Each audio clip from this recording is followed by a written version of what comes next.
네, 반갑습니다. 네, 뭐 잘생긴 얼굴은 아니지만 마스크를 벗어도 된다고 해서 저는 좀 마스크 벗고 좀 편안하게 여러분께 말씀드리도록 하겠습니다. 네, 방금 소개받은 서울 가톨릭 사회복지회 소속으로 상계 종합 사회복지관에서 일하고 있는 김원호 바오로 신부입니다. 제가 감히 여러분들께 뭐 특강이라는 주제로 너무 특강이면 정말 좋은 주제로 아주 훌륭한 분이 하시는 게 마땅한 일인데 뭐 그럴 만한 능력도 없는 사람이 여러분들께 이렇게 특강을 하는 자리에 초대를 받게 돼서 과분하다고 생각합니다. 여기에 초대받을 수 있었던 이유는 제가 잘나서가 아니라 조금 전에 소개시켜 주셨던 이창원 신부님이 저랑 같은 숙소에 살고 계신데 마땅히 구할 사람이 없다. 저거라도 좀 해주시면 고맙겠다. 그래가지고 워낙 좋으시고 훌륭한 신부님의 부탁이라서 제가 차마 거절할 수 없이 분에 넘는 이런 강의까지 하게 된 것 같습니다. 그러면서도 뭐 많지는 않지만 몇 번의 강의를 신자분들께 드린 적이 있었는데 오늘은 또 다른 의미로 굉장히 좀 부담스러운 강의가 될 것 같습니다. 그 이유는 이렇게 유튜브로 또 자료가 남게 돼서 좋지 않은 나쁜 기억으로 박제가 되지 않을까 그런 걱정이 되지만 제가 담당자분들께 아까쯤에 말씀드렸는데 기술적 오류로 인해서 자료가 사라지는 기적을 좀 보여달라고 말씀드렸습니다. 그래서 어떻게 잘 해주시리라고 생각합니다. 오늘 여러분들과 나누고자 하는 얘기는 함께 한다는 것, 함께 살아간다는 것에 대한 이야기를 드리고 싶습니다. 신부님께서 어떤 주제로 담당자께서 연락하셔서 어떤 주제로 이야기를 하시겠습니까? 라고 물어봤을 때 그때 어떤 거를 해야겠다라는 구체적인 생각은 없었습니다.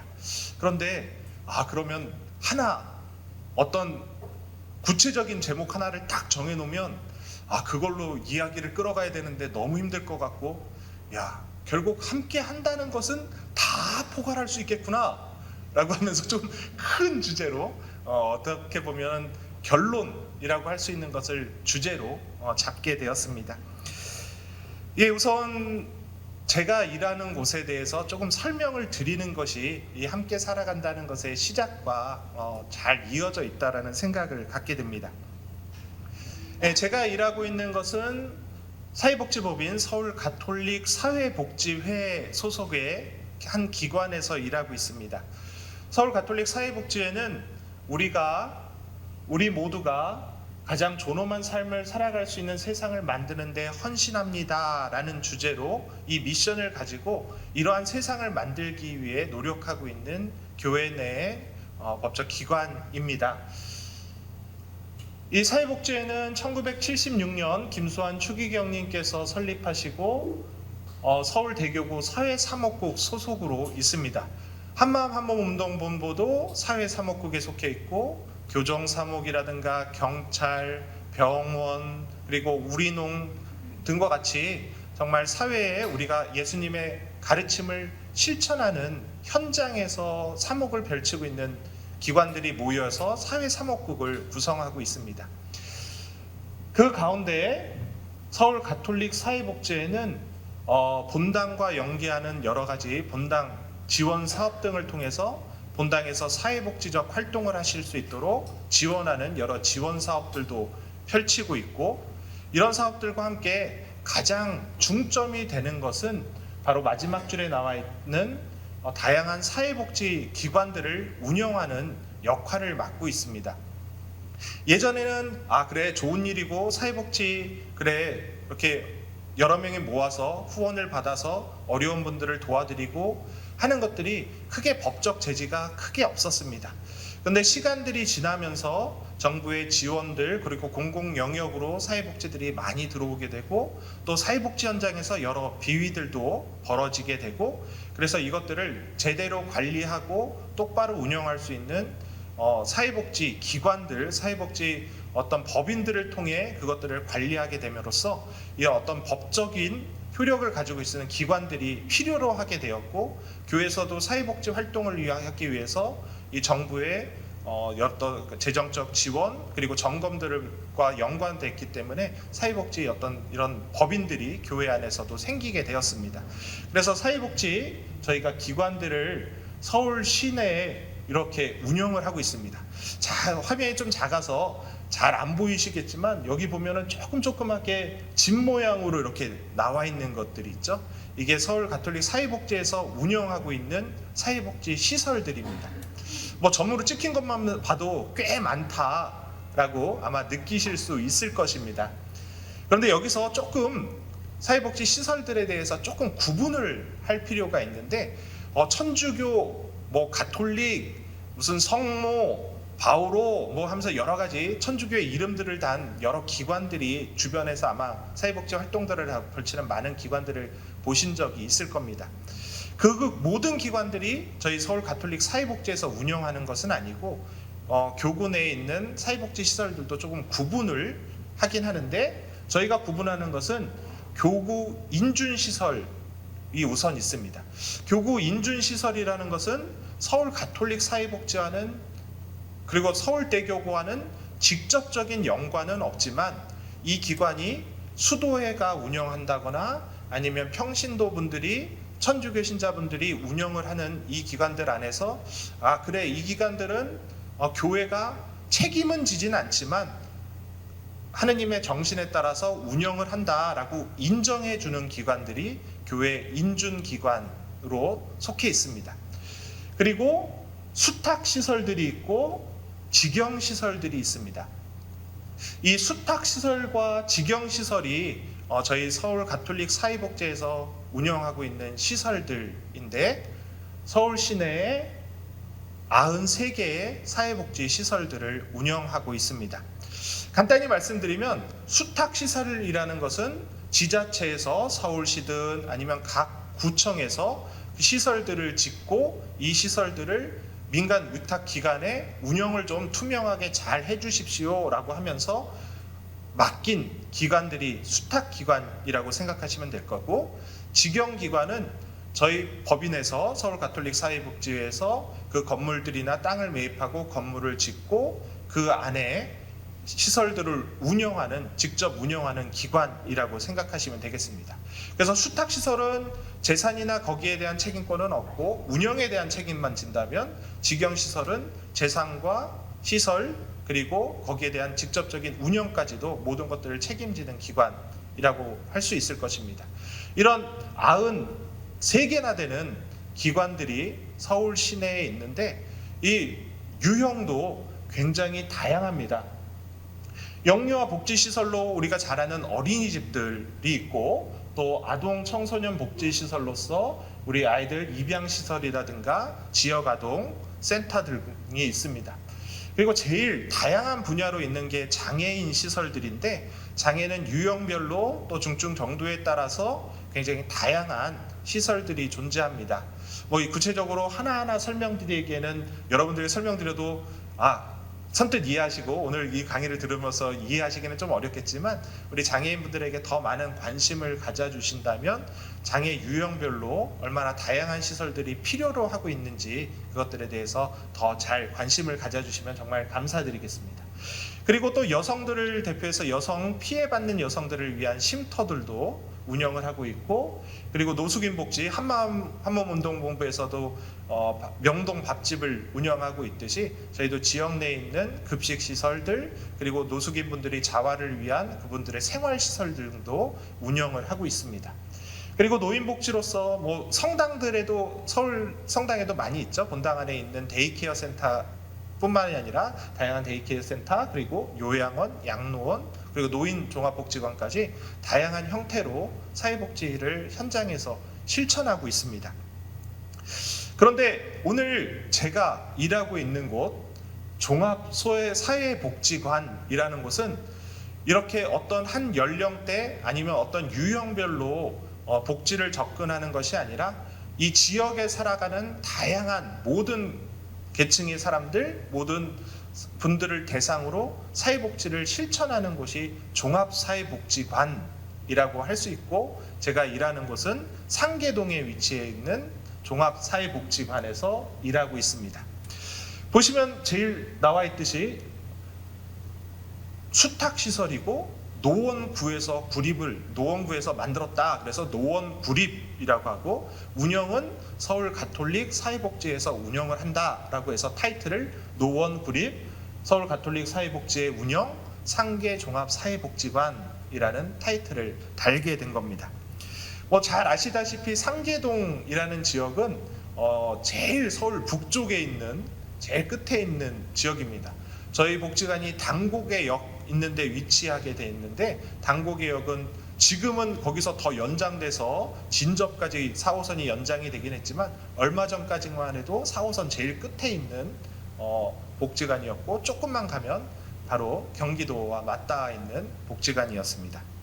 이 복지관 안에는 저희 상계동 같은 경우에는 굉장히 다양한 또 재개발로 인해 여러 가지 이슈들도 있고, 아직도 여러분들이 서울 시내에 달동네가 있고 판자촌이 있다라는 사실은 알고 계시지만, 저희 지역에 오시면은 저도 얼마 전에 도시락 배달을 하면서 깜짝 놀랐던 사실 중에 하나가, 아직도 예전에 말하는 정말 재래식 화장실을 서울 시내에서 이렇게 퍼세식이라고 하는 그런 화장실을 쓰는 집도 종종 있을 정도로 낙후된 지역과 또 새로 생긴 아파트 단지, 여러 가지 주거 형태들이 혼재되어 있는 시설로서 더 많은 지역적인 도움을 필요로 하고 있는 지역에 위치해 있는 복지관입니다. 이 복지관 안에서도 아까쯤에 저희 법인이 다양한 복지 영역을 실천하는 것처럼, 저희 복지관 안에서도 아동 청소년부터 성인, 어르신, 지역 주민들, 그리고 전문 상담센터와 또 데이케어 센터, 그리고 장애인분들을 낮 시간 동안 보호하는 장애인 주간보호 시설까지 다양한 시설들을 운영하고 있고, 약 40여 분의 직원분들이 이 헌신적인 일들을 해 나가고 계십니다. 뭐 저희가 복지관에서 하면, 아마 여기서 복지관들 프로그램들 이용하시는 분들도 아마 계실 텐데, 어려운 분들을 돕는다라는 개념과 함께 지역민들과 함께 살아가기 위한 다양한 프로그램도 진행하고 있습니다. 그래서 어르신들을 위한 여러 가지 문화활동 지원들도 있고, 어르신들이 여가 취미뿐만 아니라 어떤 간단한 소일거리들을 제공해드리는 사업들도 하고 있고, 또 지역의 어려운 분들을 위한 도시락 배달과 경로식당, 그래서 한 200여 분의 매일 어르신들이 오셔서 식사하시고 도시락 배달을 200여 분께 제공을 해드리고 있습니다. 뭐 이런 다양한 사업들을 펼치고 있는데, 이런 다양한 사업들을 펼치고 있는 저희 상계 종합 사회복지관뿐만 아니라 이런 93개 기관들을 관리하고 있는 서울 가톨릭 사회복지에는 처음에 말씀드린 것처럼 모든 사람이 가장 존엄한 삶을 살아갈 수 있는 세상을 만들기 위해서 최선의 노력을 각자의 자리에서 해 나가고 있습니다. 이러한 노력들을 한마디로 얘기하면 무엇일까? 라고 한다면 바로 처음에 말씀드렸던 함께 살아가기 위한 노력이 아닐까라는 생각을 하게 됩니다. 다양한 영역에 나와는 상관없을지 모르는 사람들이 함께 살아갈 수 있는 세상을 꿈꾸고 그 세상을 위해 노력하는 모든 활동들이 바로 사회복지 활동이고, 우리 사회사목국이 추구하고 있는 바로 영성이 아닐까 하고 생각하게 됩니다. 그러면 함께 살아간다는 것의 시작은 어디 있을까라는 생각을 하게 됩니다. 이 시작은 제가 요즘 무척 푹 빠져서 보고 있는 드라마가 있는데, 아마 많은 분들이 보시지 않았을까, 그리고 보고 계시지 않을까라고 생각합니다. 그 드라마는 이상한 변호사 우영우라는 드라마고, 혹시 이 드라마 보신 분 계신가요? 네, 한번 안 보신 분들은 꼭 한번 찾아서 보시면 좋겠습니다. 아직까지 완결된 드라마는 아니지만 지금까지의 내용들이 저에게 매화 하나하나가 정말 가슴에 울림을 주는 좋은 드라마인 것 같습니다. 이 드라마에는 이상한 변호사 우영우라는, 앞으로도 뒤로도 이름이 똑같은 토마토 뭐에서 하는 우영우라는 변호사가 등장합니다. 이 변호사는 자폐 스펙트럼 장애라는 발달 등의 여러 가지 일종 안에 있는 이 장애를 겪고 있는데, 이 장애 안에서도 특출난 능력, 암기 능력이라든가 여러 가지 능력들이 좋아서 서울대를 수석으로 졸업하고 로스쿨에서도 수석으로 이제 뭐 하는 그런 천재적인 능력을 지니고 있습니다. 뭐 드라마 이런 내용들을 보면서 한편에서는 장애인에 대해서 자폐 스펙트럼 장애에 대해서 너무 환타지처럼 그려놓은 거 아니냐, 이런 선입견을 오히려 조장하는 거 아니냐라는 이야기들도 있는 것도 사실입니다. 그렇지만 그런 것에 대한 옳고 그름을 따지기 전에 제가 이 드라마를 보면서 가장 좋았던 것들은 우리 사회에서 쉽게 얘기하지 않고 사회에 숨기고 싶었던 이야기들을 하나하나 한 편 한 편의 그런 이야기들을 아주 노골적이지 않게 잘 녹여내고 있다라는 생각을 갖기 때문입니다. 이 드라마뿐만 아니라 아직 못 봤는데 나중에 꼭 보려고 그러는데 우리들의 브루스라고 얼마 전에 굉장히 종영했던, 이것도 재밌는 드라마라고 그러더라고요. 이 드라마 안에도 다운 증후군을 겪는 쌍둥이 자매가 등장하는 경우들도 우리가 볼 수 있고, 또 얼마 전에 굉장히 히트쳤던 오징어 게임에서도 외국인 노동자가 등장해서 이야기를 이끌어가는 것들을 볼 수 있습니다. 이것처럼 저는 우리 주변에 있는 사람들, 장애를 가지고 아니면은 우리 사회에서 소외받는 사람들이 우리의 이야기 안으로 등장하는 것이 가장 중요한 이 함께 살아간다는 것의 시작이 아닐까라는 생각을 하게 됩니다.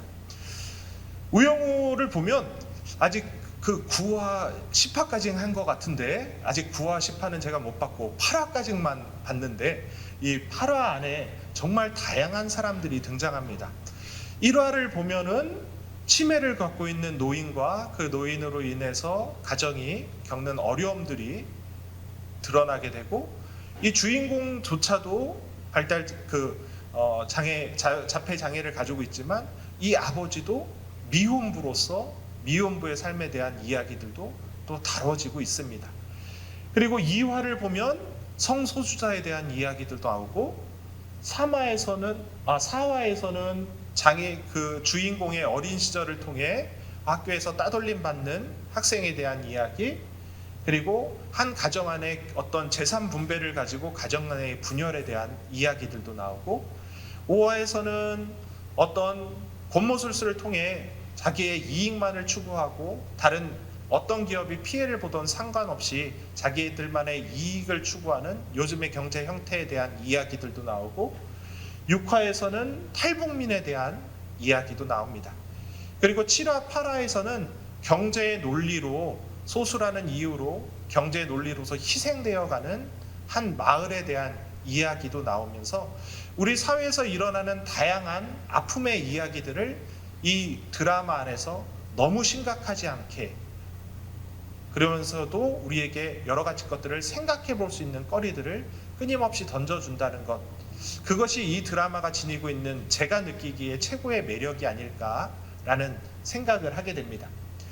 특히 제가 제일 감동적이게 봤던 게 이 3화의 이야기인데, 아까쯤에 이 드라마를 보면서 자폐는 저런 자폐만 있는 게 아닌데 자폐 유형이 너무 많기에 스펙트럼이라는 장애명에 자폐 스펙트럼이라는 이름까지 붙을 정도의 장애인데, 그런 것까지 아마 치밀하게 작가가 생각했던 것 같습니다. 그래서 3화에는 또 다른 자폐를 앓고 있는 사람을 또 다른 주인공으로 등장시킴으로써 이런 자폐도 우영우 같은 그런 자폐만 있는 게 아니라 정말 일상생활 안에서 여러 더 어려움들을 겪고 있는, 그리고 그 어려움들을 통해서 그 가정에서 더 많은 보호와 더 고통이 따르는 여러 가정들의 모습들을 보면서 단순히 하나의 사실뿐만이 아니라 그 안에 다른 깊이까지도 이야기하는 걸 보면서 참 깊은 생각들을 하며 이 드라마를 써내려가고 만들어가고 있구나라는 생각을 하게 됩니다. 이 드라마에 보면 옆에 이렇게 저처럼 뚱뚱한 분이 자폐를 겪고 있는 주인공으로 등장하는데, 이 주인공이 어떤 오해를 이거 스포일러가 될 수 있는데 감안하고 들어주시기 바랍니다. 그러다가 이 주인공이 자기 의대를 다니는 자기 동생인가 형인가를 누가 이렇게 죽였다는 모함을 이렇게 어떤 왜곡된 이야기를 듣게 됩니다. 그래서 나중에는 어떻게 잘 풀리게 되지만 그 이야기를 마지막에 끝날 때쯤 사람들이 막 인터넷에 자폐아가 자기 형 의대 다니는 형을 죽였다, 동생을 죽였다, 뭐 그러면서 그 사실만 가지고 온갖 그 댓글이 쓰이고 그런 것들을 보면서 이 우영우가 마지막에 나레이션처럼 하는 이야기가 있습니다. 자폐를 처음으로 발견했던 건 이런 것들을 장애 분류로 할 수 있었던 건 80년 전의 이야기였고, 그러면서 그 안에서 이런 대사가 나옵니다. 80년 전만 해도 살 가치가 없는 자폐라는 것은 병이었습니다. 80년 전만 해도 이 남자 주인공 이름이 김정은 씨인데 나와 김정은 씨는 살 가치가 없는 사람들이었어요. 지금도 수백 명의 사람들이 의대생이 죽고 자폐인이 살면 국가적 손실이라는 글에 좋아요를 누릅니다. 그게 우리가 짊어진 이 장애의 무게입니다 라는 우영우의 나레이션이 나옵니다. 여기서 나왔던 이 이야기, 함께 살아간다는 것은 어쩌면 누군가 짊어진 그 무게를 덜어주고 나누어지는 것, 그것이 바로 이 함께 살아간다는 것의 궁극적인 목적이 아닐까라는 생각을 하게 됩니다. 그런데 이런 나누어 듣는 노력 전에 꼭 필요한 것, 조금 전에 말씀드린 것처럼 필요한 것은 우리와 함께 살아가는 사람들의 무게를 볼 줄 알아야 되고, 우리와 함께 살아가는 사람들이 나와 같은 사람들이 아님을, 나와 같은 사람은 나밖에 존재할 수 없고 수많은 다른 사람들이 다름을 인정해주고 볼 줄 아는 그 눈을 지니는 것이 함께 살아간다는 것의 시작이 아닐까 합니다. 이 이야기를 전적으로 드라마 이야기만 드리면 신부가 와서 드라마 홍보만 하고 갔다라고 하실까봐 성경 이야기를 뭐가 연관이 될까 잘 기도도 하지 않는 제가 열심히 뭐가 있을까 생각을 하다 바로 여러분들이 너무 잘 알고 있는 착한 사마리아인의 비유에 이 이야기들이 담겨 있지 않나라는 생각이 들어서 조금은 신부인 척 하려고 성경의 이야기들을 여러분들에게 함께 나누고자 합니다. 잘 아시는 착한 사마리아인의 비유이죠. 사마리아인의 비유가 나와 있는 루카복음 10장 30절에서 35절에는 이런 구절들이 나옵니다. 어떤 사람이 예루살렘에서 예리고로 내려가다 강도를 만났다. 강도들은 그의 옷을 벗기고 그를 때려 초죽음으로 만들어 놓고 가버렸다. 마침 어떤 사제가 그 길로 내려가다가 그를 보고서는 길 반대쪽으로 지나가 버렸다. 레위인도 마찬가지로 그곳에 이르러 그를 보고서는 길 반대쪽으로 지나가 버렸다. 그런데 여행을 하던 어떤 사마리아인은 그가 있는 곳에 이르러 그를 보고서는 가엾은 마음이 들었다. 그래서 그에게 다가가 상처에 기름과 포도주를 붓고 싸맨 다음 자기 노새에 태워 여관으로 데리고 가서 돌보아 주었다. 이튿날 그는 2데나리온을 꺼내 여관 주인에게 주면서 저 사람을 돌보아 주십시오. 비용이 더 들면 제가 들어올 때 갚아드리겠습니다 라고 말하였다. 여기서 사마리아인의 관계, 그런 것, 이스라엘 사람들과의 관계, 그런 것들을 설명드리지는 않겠습니다. 이 구절 안에서 들려오는 이 이야기에 우리는 조금 더 관심을 가졌으면 좋겠습니다. 사제가 그를 보고서는 길 반대쪽으로 지나가 버렸다. 레위인도 그를 보고서는 길 반대쪽으로 지나가 버렸다. 사마리아인은 그를 보고서는 가엾은 마음이 들었다. 셋 다 똑같은 처지에 놓인 사람을 본 것은 사실입니다. 같이 보았지만 이들의 행동은 전혀 다른 양태로 나타나게 됩니다. 사제와 레위인은 그를 보았지만 그냥 길 건너편으로 지나가 버립니다. 성경에서 이들이 지나간 이유에 대해서 여러 가지 해석들을 하지만 사제와 레위고 하느님을 모시는 사람들이었기에 죽은 사람을 만나거나 피를 만짐으로써 자기를 부정하게 돼 하느님을 모시는 일들을 소홀히 할까봐, 아니면 그거에 불편함이 어려움을 겪을까봐 뭐 이들을 피해갔다라는 해석들이 있습니다. 여하튼 어떤 이유에서든 그는 어려운 사람을 외면하고 보았지만 보지 못한 척하고 지나갔다는 사실에는 변함이 없습니다. 그렇지만 이방인이었고 철천지 왼수와 같았던 사마리아인은 그를 보았고 가엾은 마음이 들었고 그래서 그를 도와주고 그와 함께 합니다. 같이 보았다라는 사실은 있지만 이들의 행동이 근원적으로 다른 이유는 어디 있을까? 다시 드라마로 돌아와 우영우의 이런 이야기가 등장합니다. 여기 보면은 위에 우영우 친구 같은 로펌에서 일하고 있는 친구 최수연이라는 변호사가 등장하는데, 같은 대학에서 같이 공부하고 그리고 같은 로스쿨까지 같이 들어온 친구입니다. 저는 이 친구를 볼 때 이 드라마에서 뭐 우영우도 귀엽고 다른 사람들도 멋있게 나오는 사람들도 많지만 저는 이 최수연이라는 변호사가 이 드라마에서 제가 제일 좋아하는 캐릭터이고 너무도 닮고 싶은 캐릭터입니다. 그래서 뭐 이런저런 우당탕탕 하다가 너는 우당탕탕 우영우야, 너는 권무술수 누구야 뭐 하면서 서로의 별명들을 막 지어주는데, 자기도 나도 그런 별명 하나만 지어줘. 나도 왜 딴 사람들은 별명이 있는데 나는 별명이 없어. 나 막 최강미 뭐 최수연 뭐 그런 걸로 해줘. 막 그렇게 했더니 너는 그거 아니야. 우영우가 이야기하며 이렇게 얘기합니다. 로스쿨에 다닐 때부터 생각했어. 너는 나에게 강의실 위치와 휴강 정보와 바뀐 시험 범위를 알려주고 동기들이 날 놀리거나 속이거나 따돌리지 못하게 하려고 노력해. 지금도 너는 내 물병을 열어주고 다음에 구내식당에 또 김밥이 나오면 나한테 알려주겠다고 해. 너는 밝고 따뜻하고 착하고 다정한 사람이야. 봄날의 햇살 최수연이야. 저도 누군가의 봄날의 햇살 같은 사람이 될 수 있으면 좋겠습니다. 겨울날의 찬바람 같은 사람이 아니라 봄날의 햇살처럼 누군가에게 따뜻한 사람이 되기를 원하고 살아가는데, 요즘 복지관 안에서도 뭐 여러 가지 문제들, 여러 가지 것들을 겪으면서 따뜻한 봄날의 햇살이고 싶은데 겨울에 칼바람이 수밖에 없는 여러 가지 것들을 보면서 늘 고민하고 걱정하고 이게 신부로서 맞는 건가 늘 생각을 하게 됩니다. 여기서 이 최수연이란 친구도 한때는 이 우영우의 모습을 보면서 눈을 감고 얘를 도와주면서 자기가 손해보고 자기 시간을 뺏기고 공부할 시간도 뺏기고 뭐 하는 그런 것들을 보면서 눈을 감았던 적도 있지만, 늘 따뜻한 눈으로 다른 사람들이 보지 않던 친구의 불편함을 늘 옆에서 보고 투덜거리면서도 도와주는 그 모습들이 너무도 아름다운 모습이 아닌가라고 생각합니다.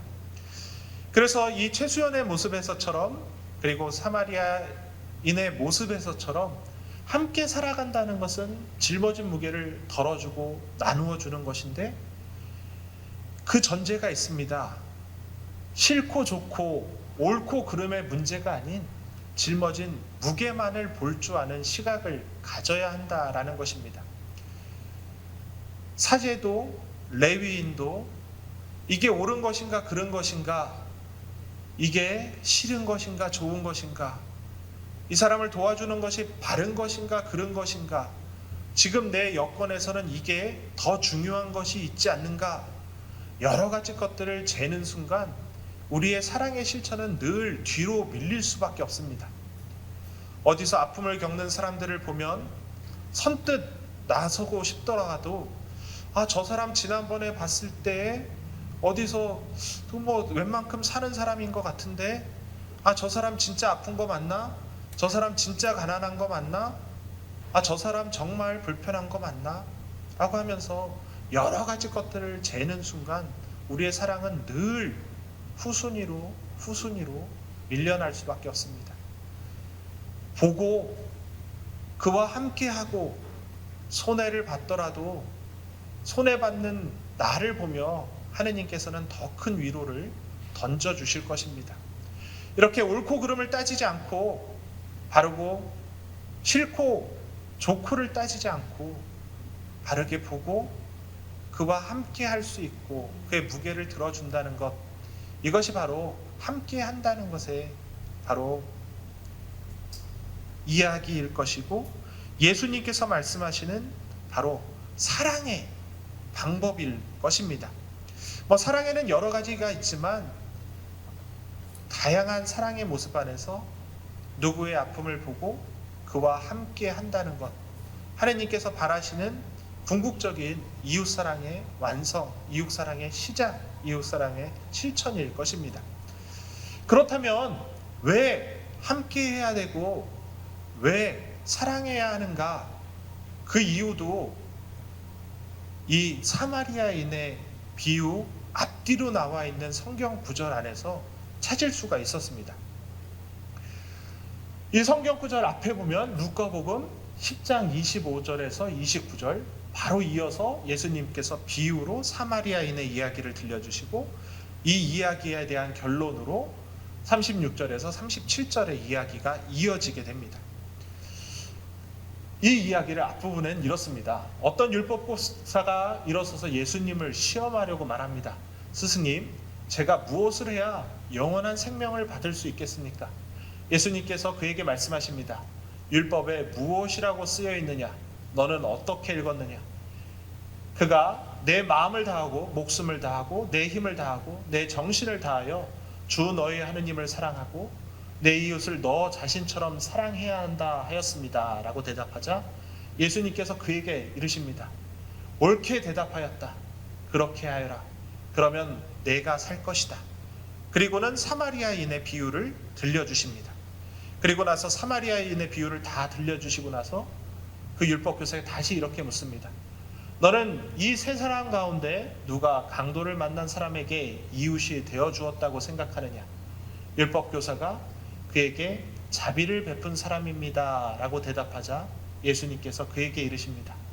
너도 가서 그렇게 하여라. 함께 한다는 것이 왜 해야 되는지에 대한 이유도 제가 설명드렸던 사마리아인의 비유 앞뒤로 예수님께서 왜 그렇게 해야 하는지에 대한 명확한 이유도 들려주십니다. 여기서 여러분들 이 구절 너무 많이 들으셨을 텐데, 내 마음을 다하고 내 목숨을 다하고 내 힘을 다하고 내 정신을 다하여 주 너의 하느님을 사랑해야 한다. 이 하느님을 사랑하는 것이 바로 하느님을 사랑합니다 라는 것이 궁극적으로 드러날 수 있는 게 이웃을 사랑하는 것으로 드러날 수 있고, 이 드러나는 것을 바로 우리가 사랑, 아까 전에 말씀드린 함께 한다는 것이 이웃의 사랑을 실천하는 가장 큰 방법일 것입니다. 여기서 제가 스승 무엇을 해야 영원한 생명을 받을 수 있겠습니까? 여러분들 영원한 생명을 갈구하시나요? 아니 나는 별로. 여러분들의 신앙에 힘이 있으신가요? 난 어떨 때는 성당 가기도 싫고 어떨 때는 기도하기도 싫고 그거는 당연한 얘기 같아요.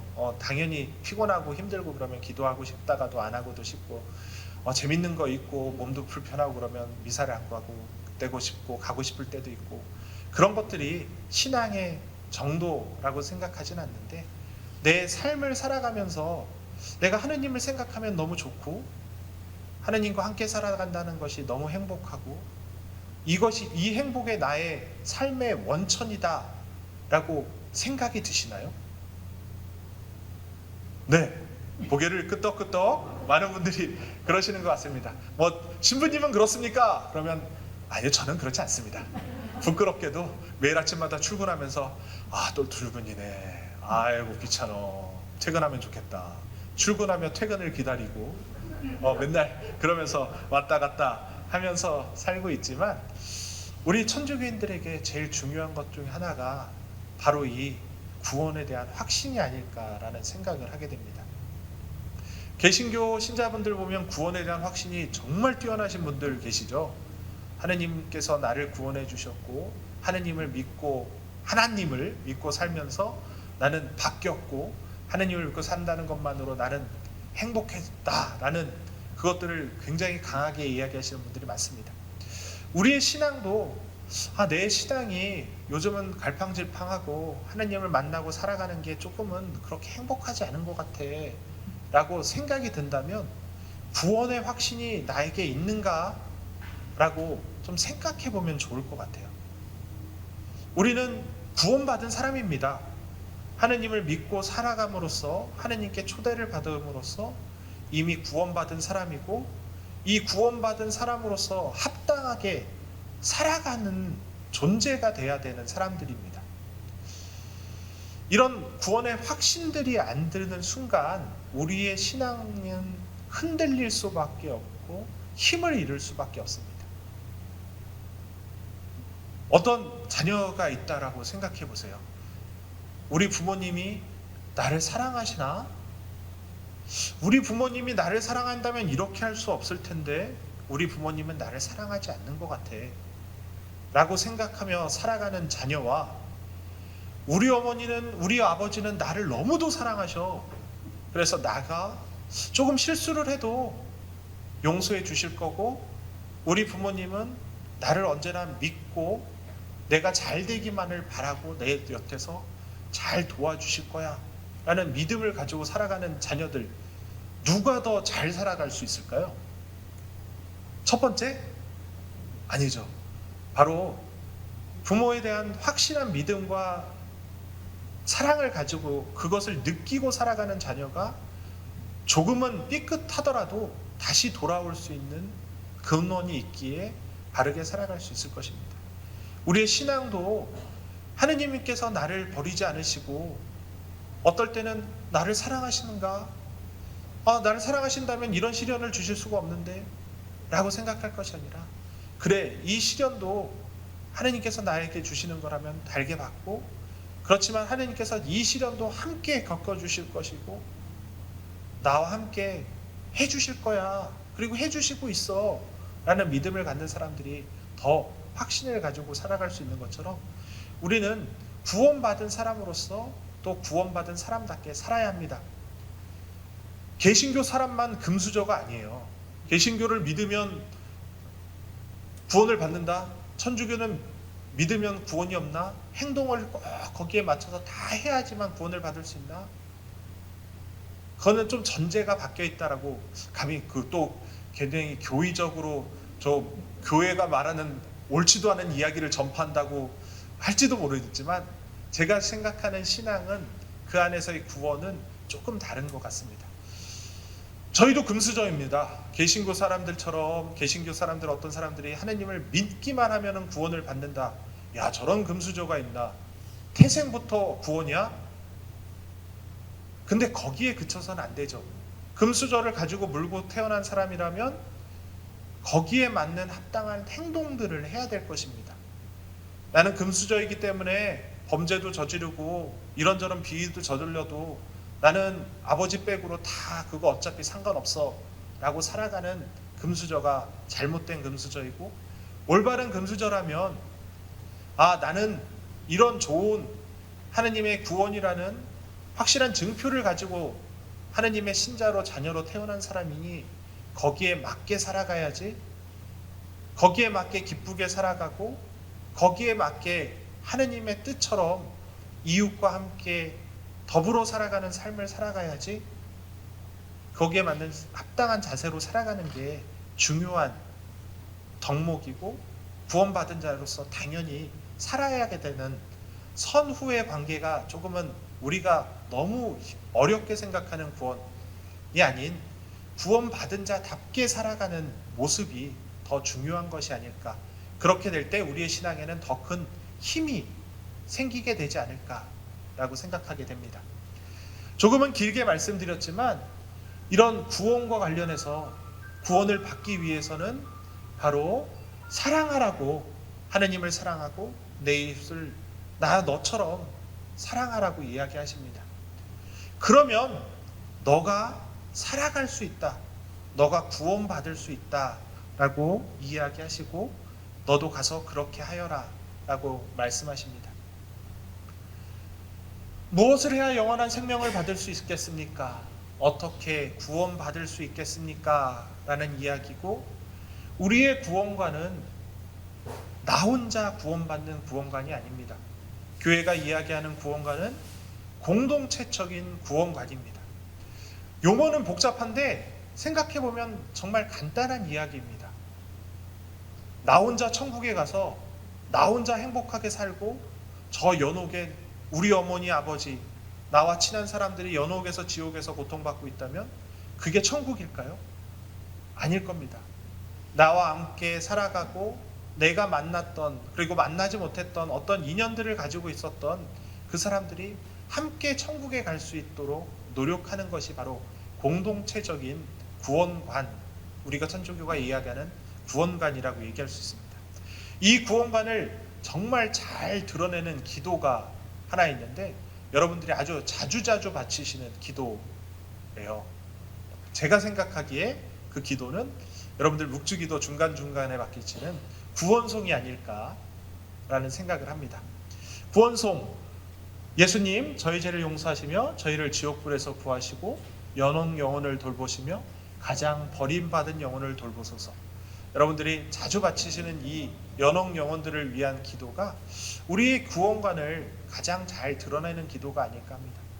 우리가 구덩이에 빠진 사람들을 꺼낸다라고 생각할 땐 가장 먼저 손에 딱 앞에 닿는 제일 구덩이 위에 올라 있는 사람부터 꺼내는 게 우리의 일상적인 생각이겠지만, 천주교의 구원관은 그거와는 조금 멀다라는 겁니다. 제일 깊은 곳에 있는 사람을 한 칸 더 올리고 한 칸 더 올리고 한 칸 더 올림으로써 구덩이에 빠져있는 모든 사람들이 같이 구원받을 수 있는, 잘난 사람부터가 아닌 가장 못난 사람을 위로 올리고 올림으로써 모두가 같이 구원의 세계로 나아갈 수 있도록 기도하고 살아가는 것, 우리가 이것이 바로 우리의 구원관이고 우리가 함께 해야 하는 이유고, 이 구원이 지상에서 이루기 위해 우리가 함께하며 살아가야 되는 궁극적인 이유인 것입니다. 스승님, 제가 무엇을 해야 영원한 생명을 얻겠습니까? 주 너희 하느님을 사랑하고 내 이웃을 너 자신처럼 사랑해야 한다. 그러면 내가 살 것이다. 너도 가서 그렇게 하여라. 이 구절을 오늘 말씀드린 걸로 조금 바꿔서 이야기한다면, 함께 한다면 내가 살 것이고, 함께 하는 것이 나를 구원하는 것이고, 또 그것이 너를 구원하는 것이다. 너희도 이렇게 구원받은 자로서 서로 함께 구원하며 세상을 하느님의 뜻에 따라 살아가라 라는 이야기일 것이고, 예수님께서 마지막에 가서 우리를 그렇게 실천하라 라고 말씀하신 궁극적인 이유일 것입니다. 함께 한다는 것, 참으로 당연하지만 쉽지 않은 이야기입니다. 우리가 살아가면서 끊임없이 함께 해야 되고, 함께 하는 것의 어려움 때문에 늘 갈등하고 불목하고 험담하고 하며 살아갑니다. 쉽지 않은 이야기이지만 우리는 당연히 해야 하는 것이고, 그것을 하기 위해서는 우선 그의 있는 그대로의 모습, 내가 눈 감고 보았지만 보지 못한 척하고 살아갈 것이 아니라 본 사람은 본 사람대로 인정하고 그의 존재가 내 곁에 있음을 인식하고 살아갈 때 그의 소리도 들을 수 있을 것이고 그의 어려움도 발견할 수 있을 것입니다. 여러분, 함께 하기 위해 늘 보시고 그들과 함께 이 기쁨의 세상, 그리고 구원받은 자답게 살아갈 수 있는 세상을 만들고 함께 살아가시면 좋겠습니다. 네, 긴 강의, 부족한 강의, 그냥 단순히 같은 집에 산다는 이유만으로 끌려와서 부족한 강의, 자격도 안 되는 사람의 강의를 여러분들 들어주셔서 너무 감사합니다. 네, 사회복지 현장, 그리고 여러 가지 삶의 현장에서 고생하시는 신부님들, 그리고 수녀님들, 그리고 지원분들 보시면서 많이 힘도 실어주시고 함께 또 살아가실 수 있으면 좋겠습니다. 네, 부족한 강의 끝까지 들어주셔서 감사합니다.